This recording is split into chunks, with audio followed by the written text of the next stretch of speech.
ding lai to lên ding quay co mà lên ding mấy nu có mà cô lần lại pha nu mà lần lại pha câu ngày chẳng họ to nốt lên hôm nay pha sa đã không hồi ta cô lần lại cô to lên na số năm lùng năm xa lệ năm ta ngài dê lung đi to lên hôm na muốn họ câu kia nôm dòng lên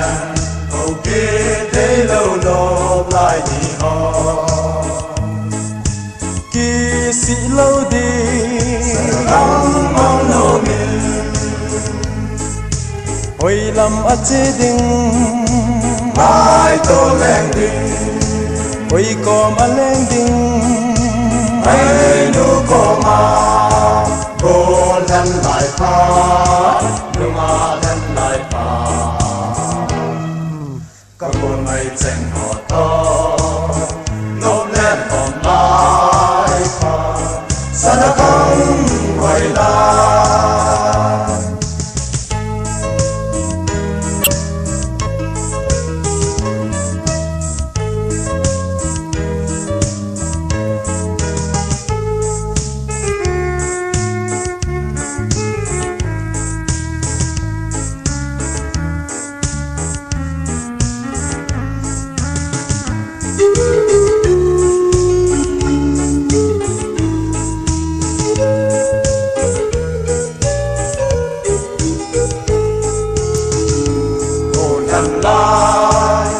hạt lại đón lại hơi lại chỉ lại có thể lại